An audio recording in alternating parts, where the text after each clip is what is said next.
Everybody, this is Patrick from Sasquatch in the Wild, and this has been a weird series of events.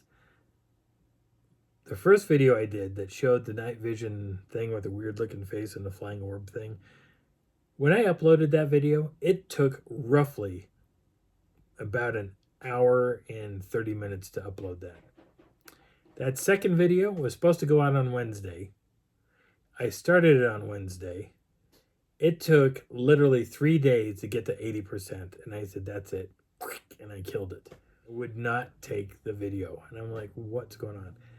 And thankfully on Saturday, Memorial Day weekend, it took it. And it took literally, it had it uploaded in 20 minutes. So maybe people were just putting a lot of videos out on that day and it was just getting overwhelmed. It was just wrong. Putting that video up was just an absolute nightmare. But that's over with. Now I'm going to try to get this one out on Sunday, which is tomorrow night. So we are leaving Wyoming and we're heading due south. And now when I filmed those things on the very first video, I can't review any of those videos right away. I had to wait until I got back into Denver. And then I think I reviewed it almost like 2 or 3 months later. And I was like, what did I film? And it was crazy. It's like having Christmas in a weird month. So we leave there and we're driving down through. We find ourselves in a town that we were told to go to, which we found. And then from there, we found our way to the park. And the park is massive. It is a huge park. Driving through there, I was seeing little structures here, there, here, and there. And I was like, oh, this is crazy. And Mike even said that, it's a thick forest. That was like years ago when he was there. When I was driving through it, the thick forest was cut. And they were doing a lot of logging in that area. And it was just, you could see for miles and not see a tree. It was pretty sad. And, in the beginning, you saw lots of trees. And then you go through this neat little area, and all of a sudden, boop, it's leveled. I was like, oh, that's great. And so we drove around through that trying to find somewhere cool to park and camp. First, there were a lot of people there. And I thought, okay, well, I guess that's possible. Drive down to the next lake, and there was too many people. So we were looking around, and we found this one funny little lake, and it was round. It was a round lake, and I was like, this looks like a little volcano. It's crazy because all the sides were high. It was like a neat bowl, and we pulled into it, and I'm looking around, going, this is kind of neat. So we ended up making dinner and everything, and I'm taking lots of photographs and stuff. I'm kind of exploring the area a little bit. And Darla, again, she's reading a book inside the vehicle. She doesn't really want to get out. And we both said that we were probably going to explore a little bit the next day. I said, that's fine. So that night, prior to that, as we're coming in, we saw a lot of hunters. And I was like, I don't really want to be in an area where they're shooting. But we were told that there's no hunting. It's not, you can't hunt at night, so you should be fine. I was like, okay. So we're in this one stretch and overlooking this crazy lake. And I start hearing an elk. And the elk is it's bugling, right? It's doing this crazy, long-winded sound. I wish I had this all recorded, but I didn't. It was just making this beautiful call. And then it sounded like it was under stress. And the call started to sound a little weird. And then it got longer and weirder and longer. And it almost sounded like whatever was happening to that elk sounded like it was being picked up in the air, because the sound as it was echoing was changing. And you could tell that something was happening to that animal. But it was like it got lifted up in the air and just slammed into the ground. And I heard this crazy thump sound, and it was loud. And I was like, What the hell just happened to that animal? 30 seconds go by, we hear bang! A loud gunshot goes off. And I was like, what? That doesn't make any sense. And this is at midnight. There's no hunting at midnight. No hunting whatsoever at midnight. But there was a single shot that rang out. A few seconds later, I noticed movement from this campsite way down. It's probably about, maybe 100 yards. I could see this thing kind of moving around in the moonlight.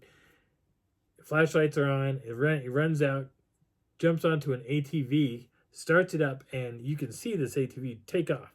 And he turns, and there's lit up areas here and there. He goes underneath one light, goes up this road, brakes, backs back out, flies back down this road, and goes up this other road. You could hear that ATV for about 30 seconds after it makes the turn and stops. And it's just silent at that point. So I'm kind of sitting there going, this is a weird event. So I opened up the hatch and I told her, oh, did you hear a gunshot? She goes, no. I said, well, there was one. She goes, really? I said, yeah, I was coming from over there. I think someone's poaching. She goes, okay. So we shut the thing, and I sat there kind of watching that area, waiting for something else to happen. Well, I was out there for about an hour, and I started to hear, whoo.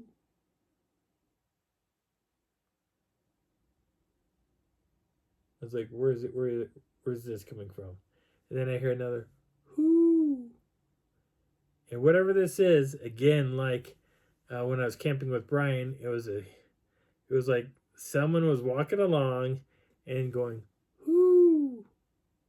But it wasn't speeding up. It was getting louder, but it wasn't speeding up. And I was like, where's the owl? And so I'm looking down this way, trying to find out where the owl is.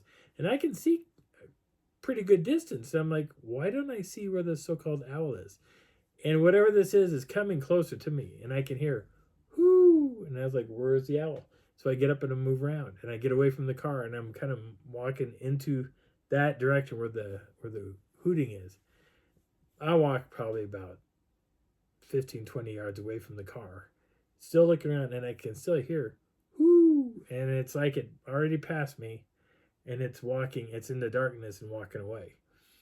And I sat there going, what the hell? And so I start walking back like I'm following it. And again, I hear, whoo. And it's just a constant, just like that.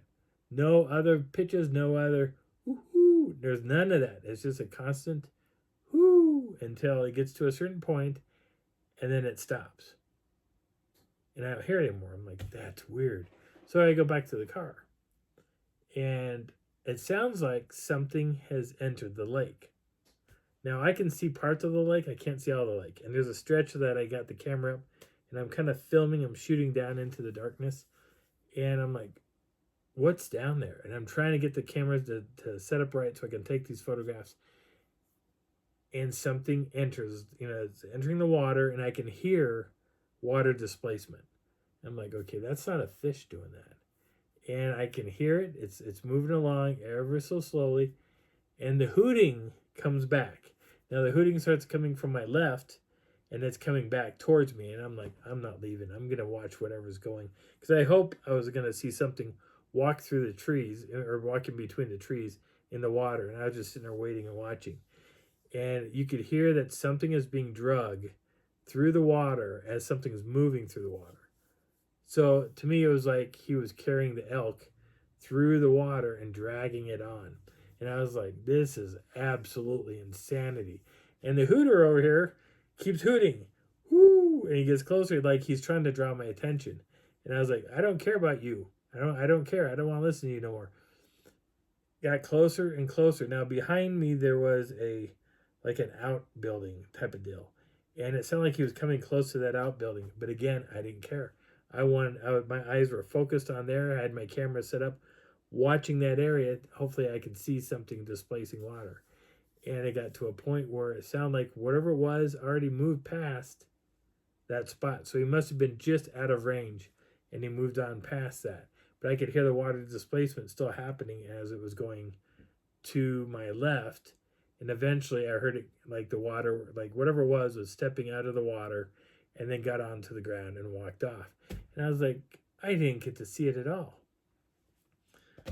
And the hooting, once that happened, once a guy was gone, the hooting quit. Like on clockwork. It was all done. So I was like, this is screwed up. So so the next morning I get up and I told her I'm gonna go down to the lake. She goes, that's fine. So she wanted to sleep in. I get out, grab my camera, and I go down to the lake and I start to take photographs. And I'm looking for photographs even in the lake, just to see if there's something in the lake that kind of offsets. And I had seen some odd prints. Now I saw looked like deer print and elk print, and I want to say there was probably raccoon, maybe possum, some birds. There was a lot of that type of prints, but there was a couple that just kind of didn't seem right. And what was really funny is you would see a footprint and it was heading towards the lake or heading into the water. And I was like, well, where is there another footprint? And when I was looking in the water, I could see a footprint. Every time I photographed the water, I could not catch that photograph. It was too much glare off the water hitting the lens of my camera, and I was not getting those photographs. So it's all visual that I could see. Here's this footprint. 6 feet beyond that, here's another footprint, and it looked like it turned and it was going back the way that whatever this was dragging it. So I went down that beach line a little bit to kind of see if I could find an area where this thing entered. Couldn't find it.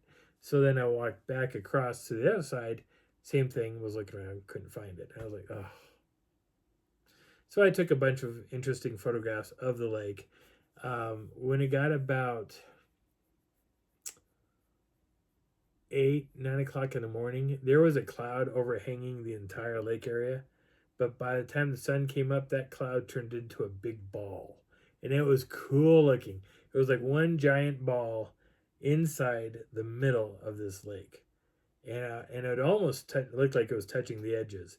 And I was like, oh, I got to take a picture of this. So the photograph I took, sometimes when I'm filming and I try to do a long landscape, the camera will cut these things into slices, and it doesn't weld those slices together to give you one complete print. This was chopped up. I was like, oh, well, that's my life, trying to figure this out. I'm still trying to figure out how to do intense lighting photography to where I can see the things that the atmosphere is showing me that would be something crazy to look at. So we go back up, or I go back up to where she's at, and she goes, did you see anything? I said, I found some footprints, but I found other things too. And she's like, okay, well, what do you want to do? I said, well, I want to drive around before we go to Denver. And she said, okay. So we leave there and we start driving around, and I start to find structures, little things, not grand things. There was one tree that was weird, that had a bunch of stuff. It looked like trees were thrown on top of this thing, and it was almost like a hut, the way it was designed out. I walked around and got inside this thing, and it was roomy. I was like, this is crazy cool. You could fit a family of probably about 9, maybe 10 individuals could sit inside this thing without a problem. Looking at it from the road, it looks just like a bunch of debris against the tree. When you go around and go inside, it's incredibly comfortable. The wind barely comes through. I was thinking, this is cool. I took photographs of this thing, and I was debating if I was going to show it, but I am going to show it because it's one of those weird things you find in the forest. So I was filming a lot of different things, and I thought I saw movement coming from the distance. So I brought my camera, went through all my settings, and there's a setting that will give me 3,200 millimeters of sight through the camera, a digital sight. So I aim it on this target, and I start taking pictures. Now, when I first saw it, I thought, is that a bear? Is that bear holding a cub? That's weird, because it looks like it's holding it, with the kid or the cub, like this, like it's holding on to it. I was like, that's weird. So I took a picture, and then I zoomed in and when I got home, I ended up zooming in to really see what this thing is, and I can't tell you what it is. I have no idea what this thing is, but it looks like a humanoid. Now, there is a stick going straight up about halfway up the thing, and it makes it look like there's a pair of legs, but I know it's a stick because I saw it. and it was wavering from time to time. But when I photographed this thing, it's an unusual darkness, but it has the form of a person standing there in the darkness. When we got our in the shadows, so when I got back, or as we were leaving there, we stopped and we talked to a ranger, and I said, "Is there hunting at night?" And they said, "No." And I said, "Well, then there's poaching going on." And they said, "Where?" And I said, "Down at this one lake we were at." And I gave him the name of it, and he goes, "Okay, well, we'll investigate that."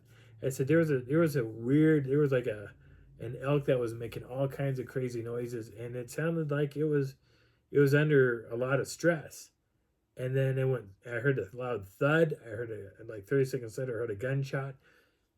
And then someone runs out, jumps on an ATV, pulls up, leaves, goes back around, and they turn off. And he's like, "Okay, I'll investigate that."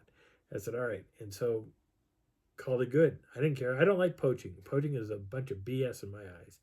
Do it the right way. Don't do it at all. Get out of the state parks. And I've run into that in Colorado too, and it's scary. So we ended up leaving, and we traveled back, got back into Denver. I want to say probably around 8 or 9, well, probably about 7 o'clock at night. We got back into Denver. We did make one stop, and the other stop is at a spot that I want to talk about where I was introduced to a greet, an interesting greet, but I also was put through, it was one hell of a night, and I got to experience an extremely large family. This happened, and this was a SUR event that it initially was like, this is all of our people getting together, all of SUR was getting together, and the last day I decided I wanted to stay one more night. And I told that to Mike, and Mike told Trenton, Scott, and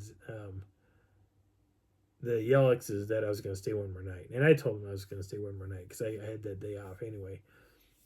And that night, they showed me what their family was like. It was very, very unusual. And there was something that happened that night that changed everything for me. So like I talked about wood knocking one of the other videos.